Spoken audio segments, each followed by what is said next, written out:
Assalamualaikum warahmatullahi wabarakatuh.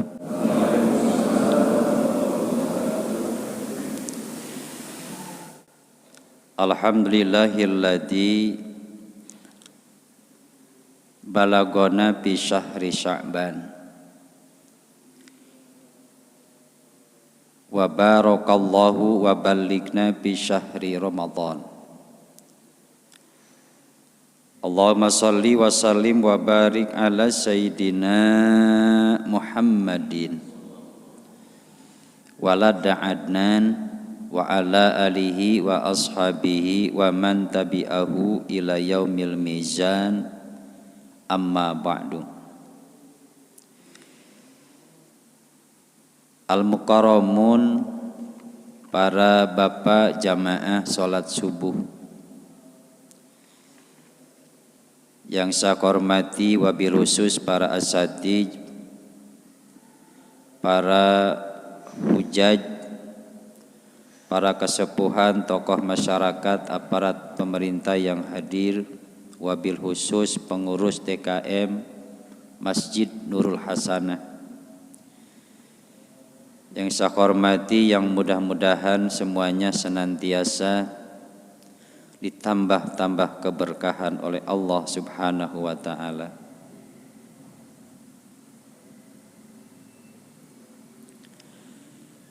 Puji syukur alhamdulillah di kesempatan pagi menjelang siang ini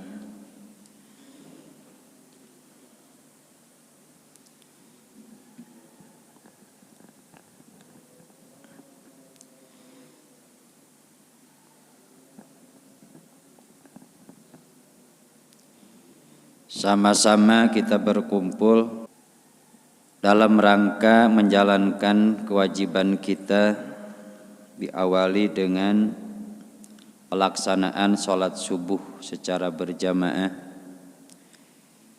yang di samping pahala yang Allah berikan kepada kita, juga mudah-mudahan keberkahan Allah curahkan kepada kita, keluarga kita, lingkungan masyarakat kita umumnya, untuk bangsa dan negara yang kita cintai.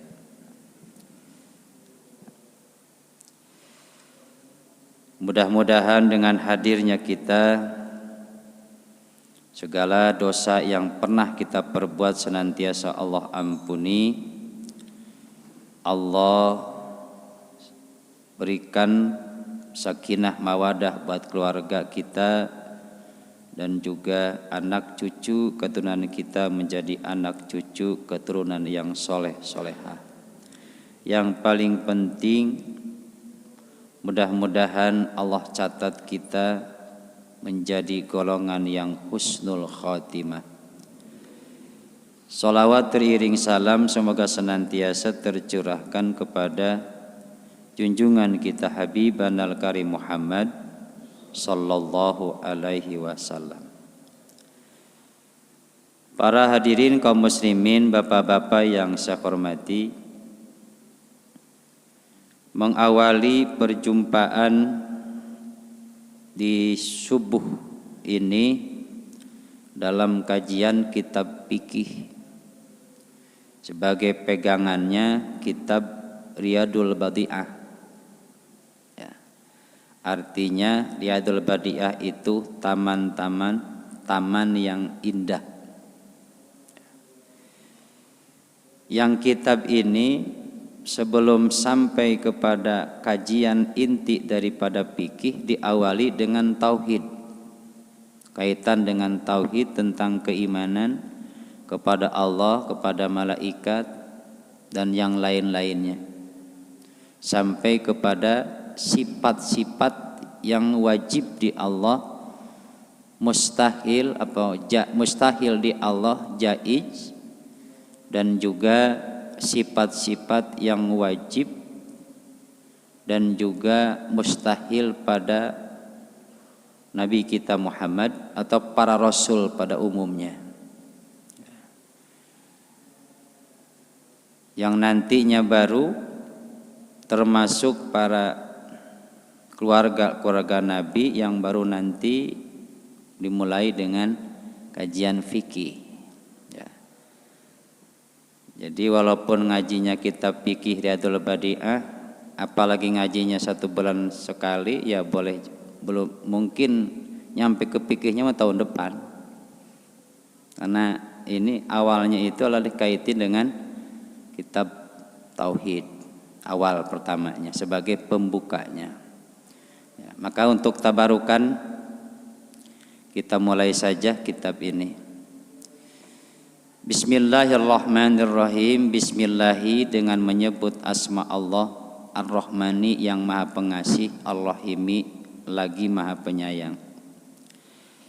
Alhamdulillah, alhamdu segala jenis puji yang 4 lillahi itu tetap milik Allah Rabbil Alamina yang menguasai seluruh alam. Ya. Jadi kalau kalimat alhamdu itu Pak, kalau kita ucapin alhamdu itu di dalamnya ada 4. Kalau kita ucapin alhamdulillah, ya, isinya itu ada 4. Pertama, puji kodim ala kodim, puji kodim alal hadis, puji hadis alal kodim, puji hadis alal hadis. Nah, belum nyampe juga artinya apa. Puji kodim alal kodim artinya pujinya Allah kepada zat Allah. Allah muji kepada Allah. Seperti apa? Banyak dalam Al-Quran. Salah satunya bulan Rajab tentang Isra Mi'raj. Subhanalladzi asra. Ya. Maha suci zat asra yang telah memberangkatkan. Itu mujinya Allah kepada Allah.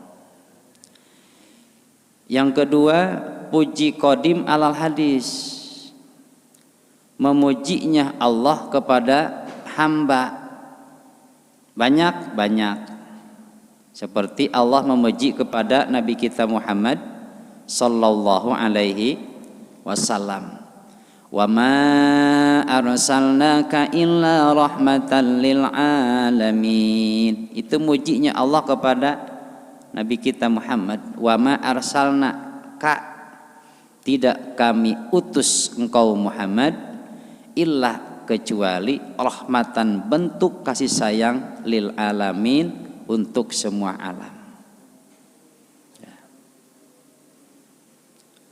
Lalu yang ketiga, puji hadis alal qadim, pujinya manusia kepada Allah.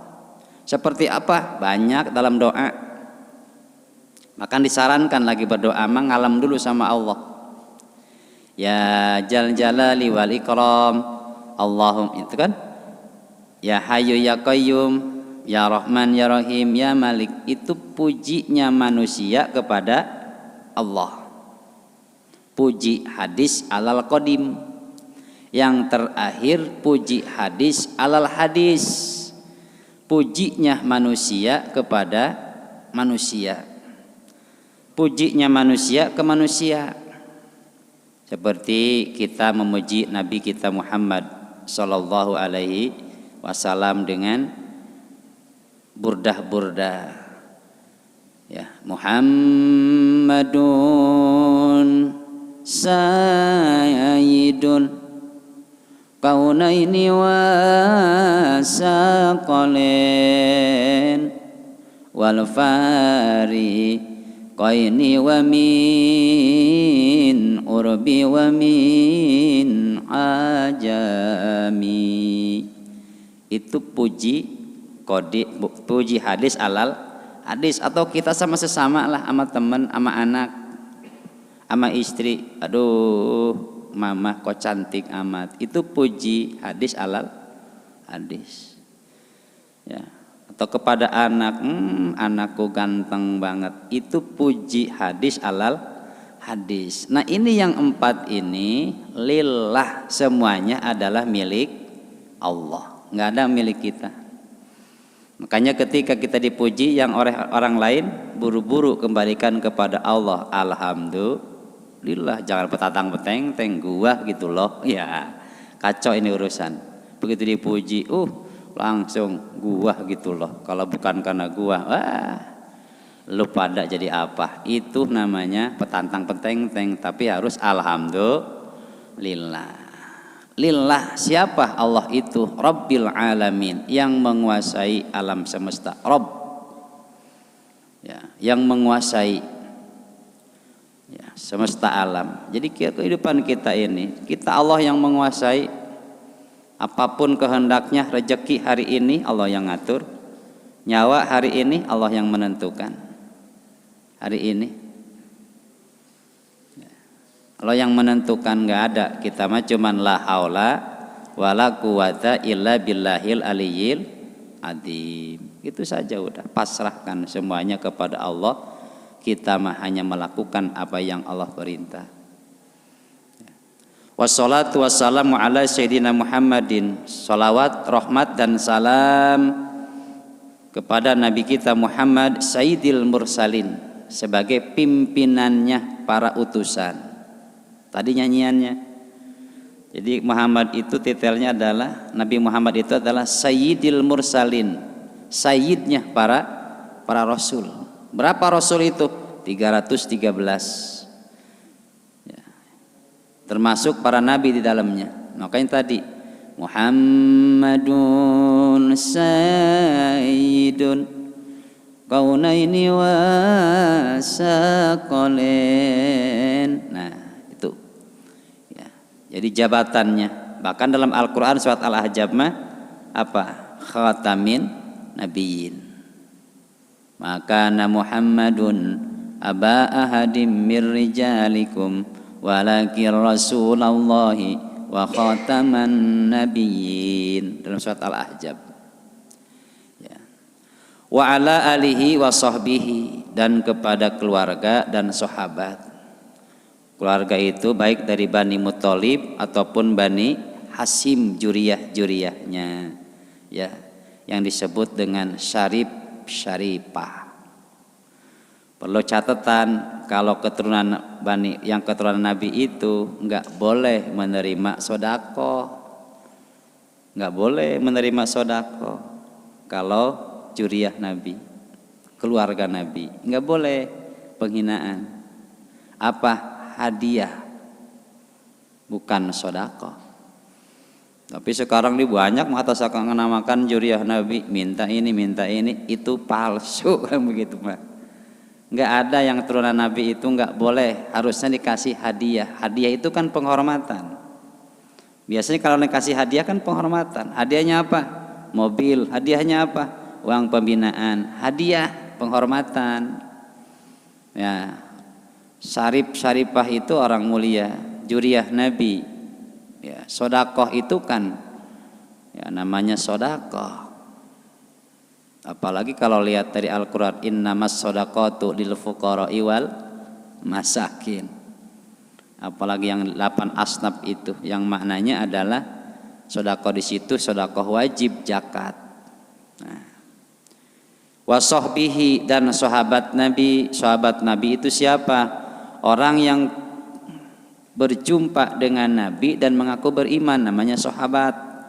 Sebab ada di zaman Nabi bertemu sering dengan Nabi tapi nggak beriman, nggak disebut sahabat. Seperti siapa? Abu Jahal, Abu Lahab. Abu Jahal kan pinter, Al-Quran hafal Pak. Abu Jahal itu Al-Quran hafal. Sampai ketika Nabi subuh-subuh lagi baca Al-Quran, kata Abu Jahal, si Muhammad suaranya enak juga. Ya. Tapi karena memang imannya belum sampai, hidayah belum nyampe, ya walaupun memang hidup sama Nabi tetap aja nggak disebut sahabat. Kenapa? Hidup dengan Nabi, berjumpa dengan Nabi, tapi tidak mengaku beriman. Jadi yang namanya sahabat itu adalah orang yang pernah melihat Nabi, berjumpa Nabi walaupun di dalam mimpi. Pernah bapak-bapak mimpi dengan Nabi? Saya aja belum. Berapa jumlah sahabat? 150.000 jumlah sahabat. 150.000. Makanya pertama Nabi, sahabat, tabi'in, habis tabi'in, habis tabi'in, ulama, rangkaiannya. Ulama, tabi'in, sahabat, baru Nabi kita Muhammad sallallahu alaihi wasallam. Ajmain semuanya. Jadi sholawatnya itu bukan cuma kepada Nabi, tapi keluarga Nabi dan sahabat-sahabat Nabi semuanya. Wattabi'in tuh lahum bi ihsanin ila yaumiddin, dan para pengikut para sahabat namanya tabi'in, ngikut sama Nabi sahabat, ngikut sama sahabat tabi'in, ngikut sama tabi'in, tabi'in. Ya, tuh. Ngikut sama tabi'in ulama bi ihsanin ila yaumiddin, dan orang-orang yang mengikuti kepada para sahabat bi ihsanin dengan kebaikan ila yaumiddin sampai hari kiamat. Ya. Amma ba'du, setelah membaca basmalah, hamdalah, sholawat, fahada muhtasarun fi usuliddin, ini adalah ringkasan dalam pokok-pokok agama. Pokok-pokok agama. Yang ini adalah merupakan asraful ulum mutlaqan. Usuluddin itu, pokok-pokok agama ini adalah merupakan paling mulianya ilmu-ilmu secara mutlak. Ya. Makanya kalau orang yang menguasai ilmu agama pasti dia akan mulia. Karena ilmu usuluddin itu adalah asyraful ulum, paling mulianya ilmu secara mutlak, yang di dalamnya nanti ya akan dibahas amma yatawaqqafu al iman alaihi wa tamami, ya, berkaitan dengan iman, ya, dan kesempurnaan iman. Wa jumlatun min furu'ihi, dan global keseluruhan dari cabang-cabang usuluddin, cabang-cabang usuluddin, asal-asal agama ini, ya. Jadi kitab ini adalah merupakan ringkasan daripada pokok-pokok agama dan jumlah atau secara global daripada cabang-cabang usuluddin yang ala madhabil Imam Syafi'i, yang menganut kepada madhab Imam Syafi'i. Ya. Madhab Imam Syafi'i. Kenapa? Secara umum di Indonesia itu menganut madhab Imam Syafi'i. Madhab itu artinya apa? Ya. Mengikuti perjalanan yang dilakukan. Nah ini termasuk golongan mujtahid. Imam Syafi'i itu yang pertama kan Imam Maliki, Imam Hanafi. Imam Hanafi memiliki guru Imam Maliki. Imam Maliki memiliki murid namanya Imam Maliki. Imam Maliki memiliki guru namanya Imam Syafi'i. Imam Syafi'i memiliki murid namanya Ahmad bin Hambal. Ya, tapi yang empat ini diakui. Tapi secara umumnya di Indonesia itu banyak menganut kepada Imam Syafi'i, ya, umumnya banyaknya. Kalau kayak di Mekah itu Ahmad bin Hambal, dulu Imam Maliki, berubah. Ya. Kalau Kairo Imam Maliki. Kalau di Mekah Imam Ahmad bin Hambal, Kairo Imam Hanafi. Jadi negara-negara enggak semuanya itu sama. Ya, jadi kita ini harus punya patokan bermazhabnya kepada imam siapa. Itu. Nah, Imam Syafi'i ini Al-Qurasyiyu Al-Mutallibi, ya, bangsa Quraisy, bangsa Muthalib. Al-Mutal'al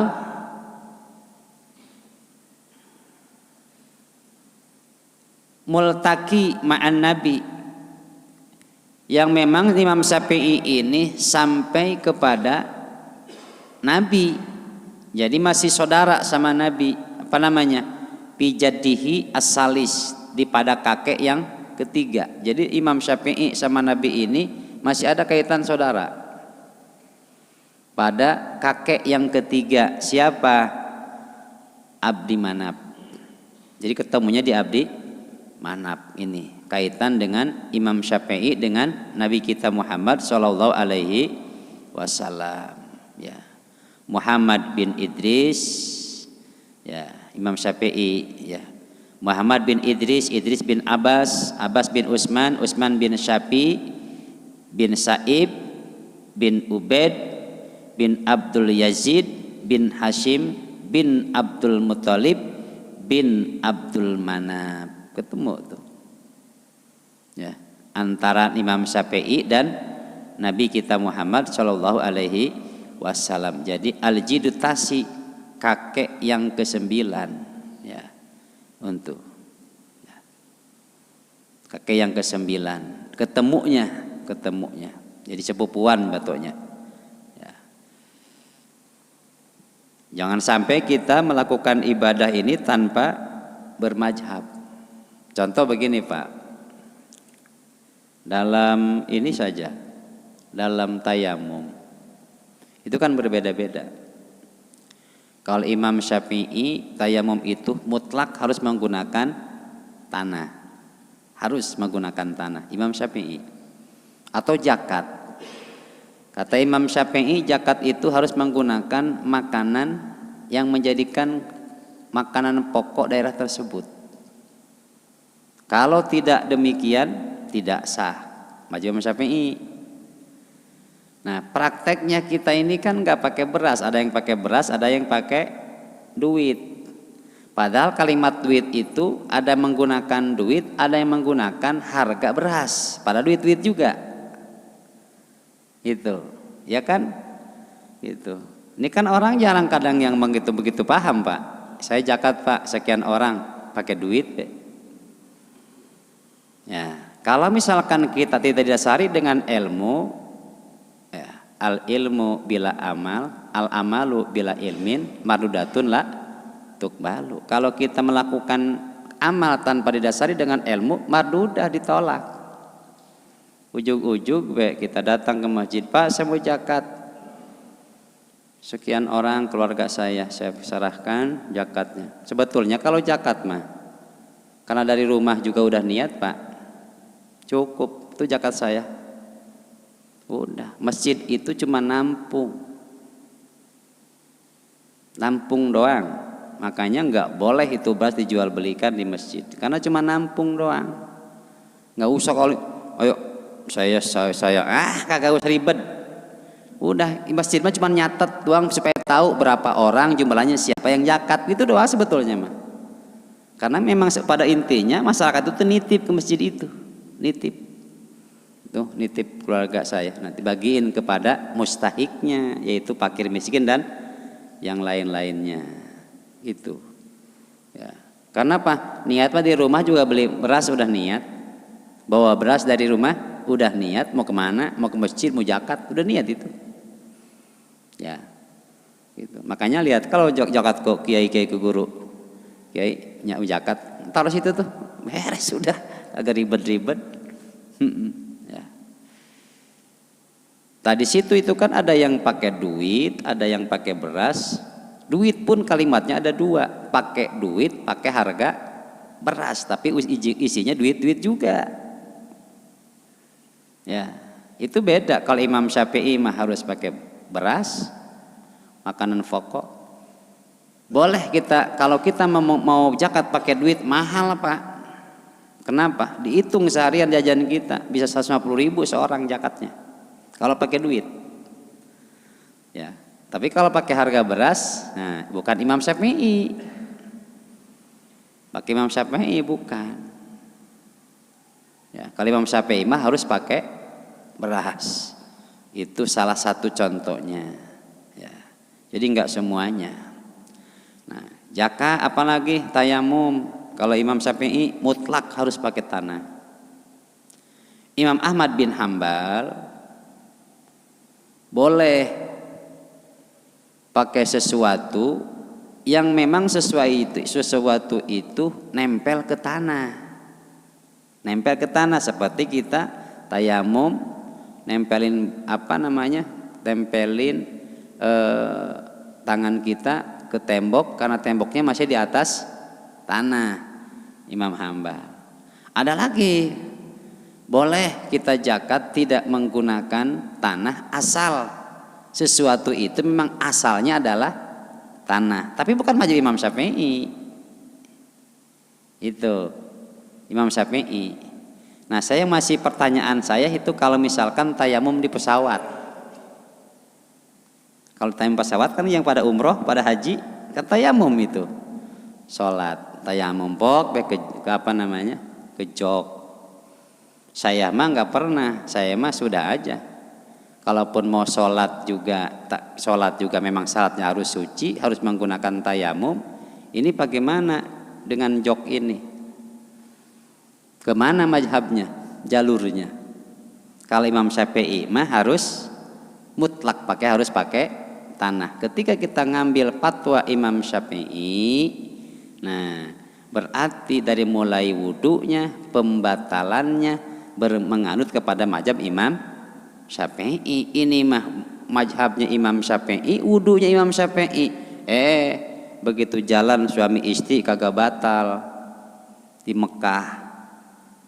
Padahal wudunya Imam Syafi'i. Itu namanya talpek, ngacak-ngacak mazhab. Ya boleh.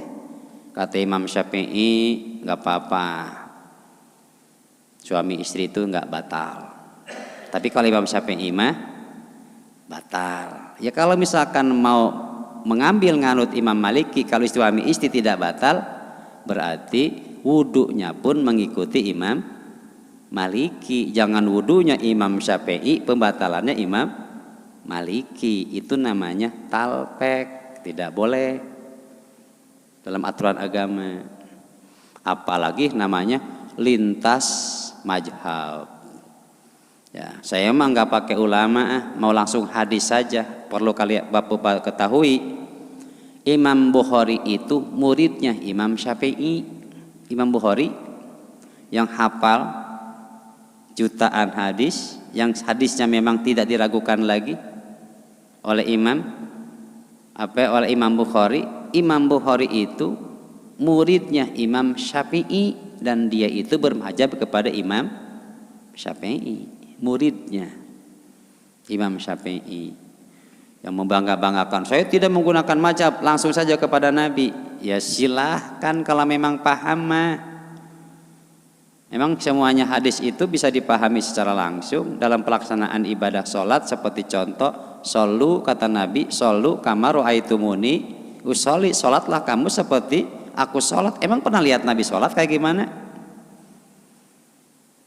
Kita tahu wiridan, tahu tasbih juga dari guru-guru kita di kampung kan ya, itu ya, hati-hati itu. Nah ini bermadzhab Imam Syafi'i, itu Imam Syafi'i ya. Nah tahun berapa? Tahun 160 wahomsin, 150 ya. Wawalada al-Imam Malik, lahirnya Imam Malik ya, salah satu wasamanina tahun 83 Hijriah. Imam Maliki tuh lahirnya. Kalau Nabi Imam Maliki tahun 83. Imam Abu Hanifah amu samanina tahun 80. Imam Maliki 83, Imam Hanafi tahun 80. Berarti tuaan siapa? Hanafi. Ya. Wa Imam Ahmad bin Hambal arba wasitin wa mi'ah. Ya. 164. Imam Syafi'i 150 Hijriah. Imam Ahmad bin Hambal 164. Jadi tuaan Imam Syafi'i daripada Imam Ahmad bin Hambal. Ya. Imam Hanafi tahun 80 Hijriah, Imam Maliki tahun 83 Hijriah. Itu imam-imam. Ya. Gitu. Imam Syafi'i ini 150 Hijriah. Ya. Dan ini para pengarang kitab ini memberikan nama kitab ini dengan Samaituhu Ar-Riyadul Badi'ah, artinya taman-taman, apa artinya? Taman yang indah. Tuh. Ya. Fi usuliddin, dalam masalah pokok-pokoknya agama. Ya, pokok-pokoknya agama. Nanti dijelaskan di sini. Cara apa namanya? Cara ruku, cara sujud, apa yang menjadikan, nah termasuk nanti syarat-syarat daripada sholat, semua ada di sini nanti. Cuman awali dengan pembahasan dari mulai rukun iman, rukun Islam, terus para penjelasan dari tentang masalah para rasul, para malaikat, terus sampai kepada juriyah Nabi kita Muhammad Sallallahu Alaihi Wasallam. Baru kalau sudah beres, baru diawali dengan yang awal terkait dengan masalah syarat sholat, yaitu bersuci. Nah, wa ba'du furu'i syariah, dan sebagian dari cabang-cabang syariat, rojian minallah, harapannya adalah berharap minallahi, dari Allah, apa? Ayan pa'abihi talabatul ilmi. Nah, al-mubtadi'ina lasyaman al-mubtadi'ina, harapannya adalah biar manfaat untuk para pencari ilmu. Ilmunya manfaat ya pasti, insya Allah. Apalagi ilmu fikih, ilmu tauhid.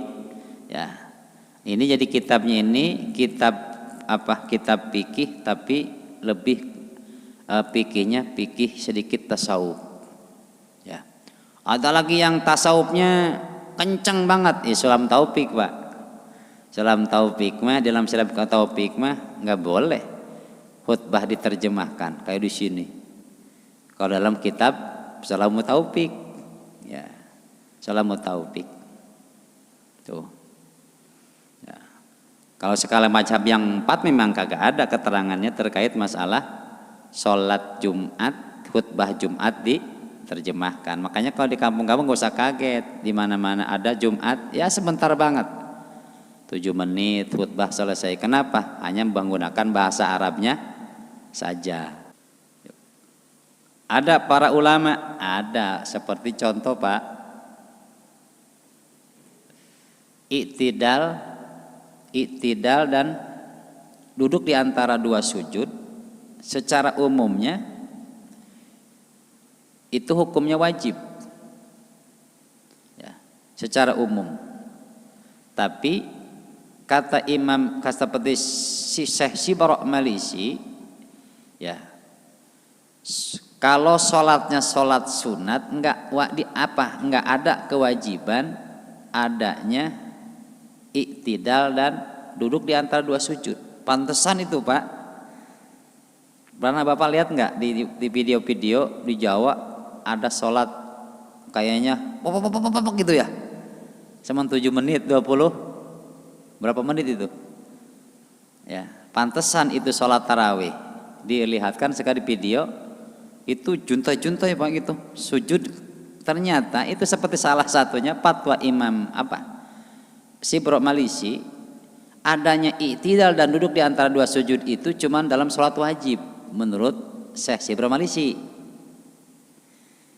Kalau di sholat sunat kata sesi Bro Malisi enggak ada kewajiban antara iktidal dan duduk di antara dua sujud. Jadi kalau misalkan ruku langsung sujud, nggak usah ada duduk, makanya cepat. Itu ya, kalau mau praktekin asal ada dasarnya silahkan di sini. Yang ada capek paling kalau nggak biasa mah. Nah ini berbagai furu'iyah ya. Tapi secara umumnya jumhurnya memang walaupun mau sholat sunat mau sholat wajib tetap iktidal dan duduk di antara dua sujud itu adalah hukumnya wajib di dalam melaksanakan ibadah sholat. Nanti akan terperinci itu ya di sini ya. Nah ini baru sebagai pembukaan sebutnya biografi, pendahuluan. Pendahuluan. Wa ayyujaha ilaihi rogbatan arogibina. Ya. Tujuannya adalah mengharap ya, kepada Allah dan juga rogbatan rogibina. Ya. Orang yang memiliki harapan besar, keinginan besar, cinta yang besar dari orang-orang yang memiliki rasa cinta kepada Allah Subhanahu wa ta'ala. Dan dengan dikajinya kitab seperti ini pasti pahalanya tetap akan ngalir kepada siapa? Pengarang kitab ini ya. Pengarang kitab ini siapa? Ya. Seorang syekh kebanggaan kita sebagai orang Indonesia, yaitu Syekh Muhammad Nawawi Al-Jawi. Ini kitab ini adalah karangan Syekh Nawawi Al-Jawi ya. Kebanggaan kita sebagai orang Indonesia punya seorang yang luar biasa telah mengarang kitab. Ini fikihnya Riyadhul Badi'ah. Kalau tafsirnya Sawi. Tafsir Sawi itu karangan Imam Nawawi, kitab Sawi. Nah, fikihnya salah satunya ini ya. Kalau kita pernah kitab Sawi itu enak Pak, tafsir Sawi itu karangan Syekh Nawawi Al-Bantani atau Al-Jawi. Nah fikihnya salah satunya adalah ini namanya kitab Riyadhul Badi'ah ya. Insyaallah nanti ya, banyak. Kalau ini adalah kajiannya tadi bermadzhab kepada Imam Syafi'i ya, karena secara umumnya ya kata hati-hati, mazhab itu bukan menjadikan tapi kadang-kadang kita kadang-kadang suka begini kita mah gampangnya. Enggak orang yang kunut sama orang yang enggak kunut. Dia mah Muhammadiyah begitu. Padahal mah ya artinya kunut itu perkara yang sunat Pak. Mau dipakai enggak dipakai ya silahkan. Kata mazhab kata Imam Syafi'i mah sunat kata Imam Syafi'i, tapi kata Imam Maliki tidak disunatkan. Gitu aja ya. Sunat dianjurkan di dalam. Kenapa? Karena memang iktidal, antara iktidal ruku duduk di antara dua sujud itu perkara yang memang dianjurkan banyak doa. Iktidal dibanyakin doa, rukunya dibanyakin doa, kemudian sujudnya juga, apalagi duduk di antara dua sujud juga disunatkan. Cuman memang tatwirus sujud ya, memanjangkan sujud itu lebih utama daripada memanjangkan ruku. Yang paling utama itu dipanjangkannya adalah pada waktu sujud terakhir dianjurkan dipanjangin tuh. Itu pun sholatnya kalau sholatnya sendiri. Kalau jadi imam harus pakai aturan. Jangan mentang-mentang jadi imam sujud semaunya ini contoh begini nih ya, nanti ada aturannya. Membaca subhana rabbiyal a'la itu memang paling sedikit satu. Subhana rabbiyal a'la satu. Nah, Cuman adnal kamal paling sedikit tapi sempurna 3. Paling rendah tapi sempurna 3. Subhana rabbiyal a'la. Nah, 3, 5, 7, 9, 11. Paling banyak 11. Nah, ini kalau sholat sendiri munfarid.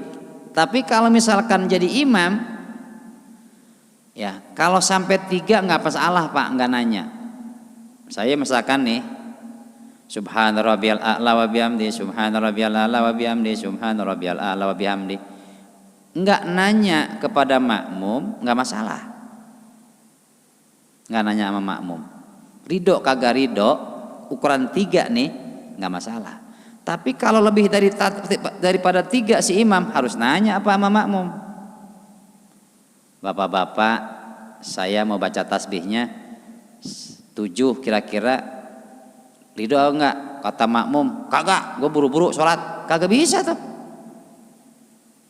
kagak bisa. Ayo be. Tapi kalau 3 mah ridho kagak ridho si makmum boleh. Tapi lebih daripada 3, nah makanya itu suka imam ya sujud terakhir lama. Ini kira-kira makmumnya ridho apa enggak? Kecuali mahsyurin, udah masyhur, udah situ mah lama, bacaan sholatnya lama. Ini mah ujuk-ujuk lama ini imam. Ada aturan mainnya. Ya, gitu. Nanti ada termasuk masalah kunut.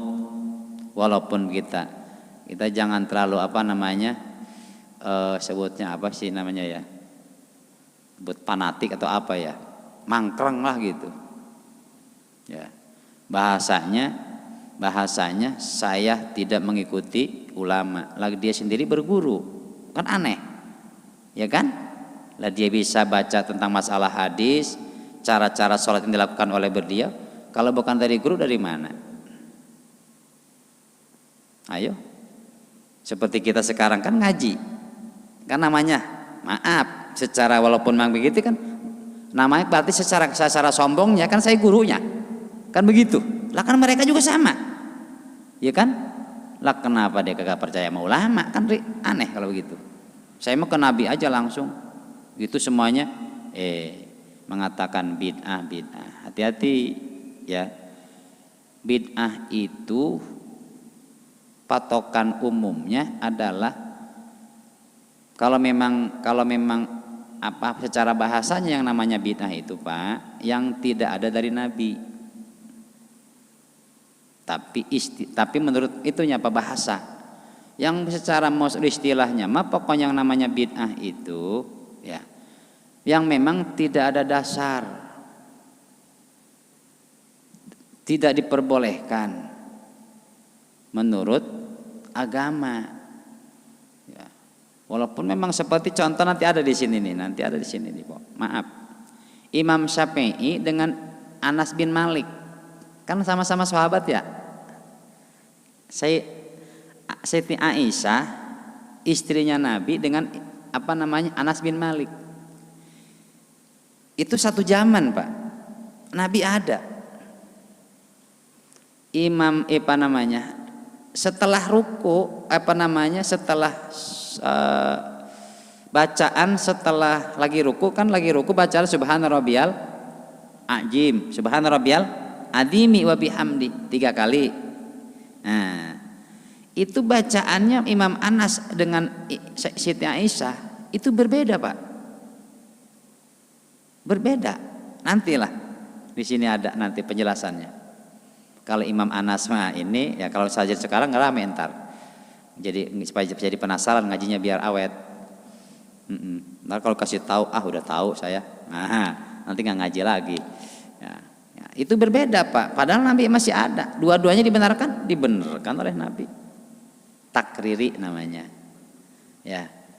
Jadi seperti kita kan ada macam-macam seperti iftitah juga kan ada yang Allahu Akbar kabira walhamdulillah ikasir. Termasuk kunut juga enggak sama, beda-beda. Ya. Apakah itu harus disebutkan bid'ah? Ya tidak semuanya apa-apa dengan bid'ah. Yang namanya bid'ah itu bukan berarti tidak ada dari Nabi.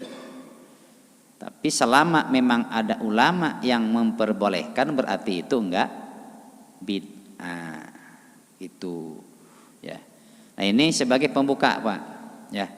Nanti kedepannya lagi pembahasan yang selanjutnya adalah ya, iklam anna yajibu ala kulli syahsin minal mukallafina walau raqikon ayya rifa arkanal Islam. Dari mulai rukun Islam tuh. Rukun Islam, rukun iman, terus nanti insya Allah bidang tauhid dulu ya. Yang memang ini penting, jangan sampai kita melaksanakan syariat tapi imannya lemah.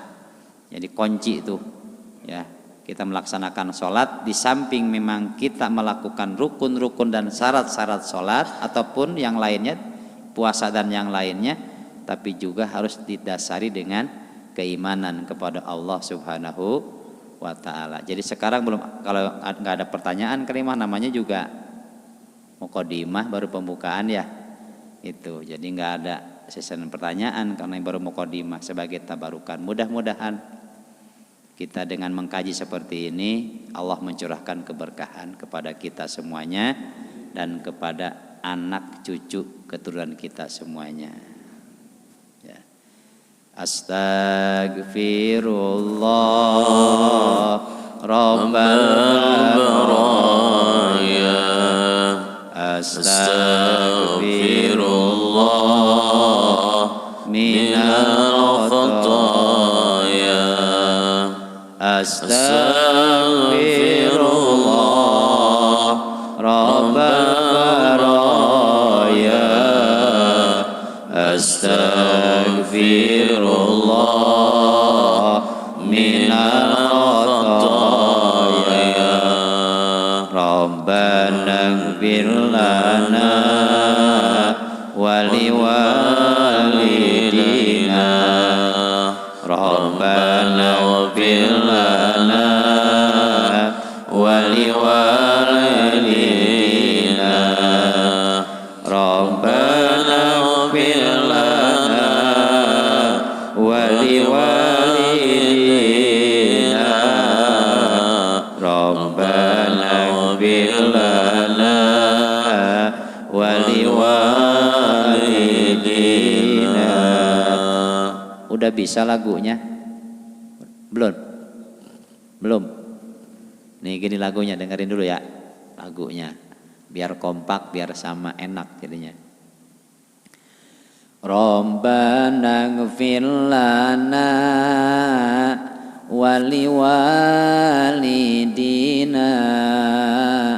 Rabbana ighfir lana wa liwalidina.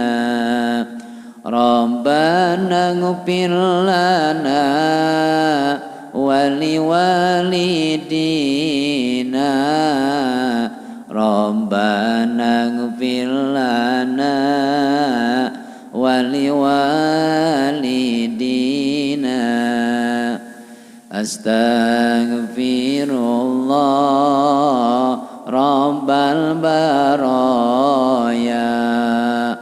Astaghfirullah minal khataya. Astaghfirullah Rabbal baraya. Astaghfirullah minal khataya. Rabbana ighfir lana wa liwalidina. Rabbana ighfir lana wa liwalidina. Rabbana ighfir lana. Astaghfir, dengerin dulu ya, ikutin di hati aja. Nanti kalau saya bati habis ngaji itu dibaca. Astaghfirullah Rabbal baraya. astaghfirullah minal khotoya, astaghfirullah rabbal baraya, astaghfirullah minal khotoya, rabbana ighfir lana wali walidina, rabbana ighfir lana wali walidina, rabbana ighfir lana wali walidina, rabbana ighfir lana wali walidina. Enak nggak enak? Ya enak kalau suaranya enak mah. Ya coba ayo bareng nggak usah pakai speaker. Ayo. Astaghfirullah rabbal baraya, astaghfirullah minal khotoya, astaghfirullah rabbal baraya, astaghfirullah minal khotoya, rabbana ighfir lana wali walidina, rabbana ighfir lana wali walidina, rabbana ighfir lana wali walidina,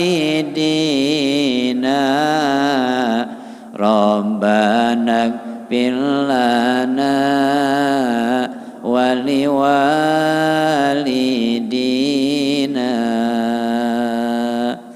Ya, ntar lama-lama bisa insyaallah. Ya, setiap pertemuan istighfar. Ya, banyak sebetulnya lagu Pak, lagu-lagu istighfar banyak. Ya, yang penting mudah-mudahan dosa kita diampuni oleh Allah Subhanahu wa taala. Semakin kita banyak istighfar, padilahnya badan kita akan semakin sehat. Amin ya robbal. Jadi kalau pingin badan sehat, dawamin aja Pak istighfar. Istighfar Pak. Ya, istighfar karena salah satu amalan seperti Imam Ghazali saja dia istighfar 1000, istighfarnya 1000, tahlilnya 1000, kemudian Fatihahnya 1000, subhanallah subhanaka wa bihamdika, subhanallah walhamdulillah wala ilaha illallah wallahu akbar 1000, kemudian sholawat Jibril 1000. Nah, kita mah ya emang mampunya belum nyampe segitu, istighfar ya 100, nggak apa-apa. Banyak apa sedikit 100? Udah ngeluh duluan kita mah. Ya, istighfar 1000 itu nggak lama Pak. Istighfar 1000 nggak lama. Astagfirullahaladzim, astagfirullahaladzim, astagfirullahaladzim, astagfirullahaladzim, astagfirullahaladzim. Semakin banyak baru akan menemukan terus kenyamanan terus. Astagfirullahaladzim, astagfirullahaladzim, astagfirullahaladzim, astagfirullahaladzim. Semakin banyak, semakin nyaman, semakin betah kita zikir kepada Allah Subhanahu wa taala. Ya, semakin enak itu dosa kita semakin terkikis sehingga kita merasa kenikmatan. Salah satunya istighfar itu padilahnya adalah untuk menyehatkan badan. Karena badan ya, mudah-mudahan apa yang disampaikan ada manfaatnya. Ya, subhanaka Allahumma wa bihamdika asyhadu alla ilaha illa anta astaghfiruka wa atubu ilaik. Mudah-mudahan apa yang disampaikan ada manfaatnya. Wallahu muwaffiq ila aqwamit thoriq. Wassalamualaikum warahmatullahi wabarakatuh.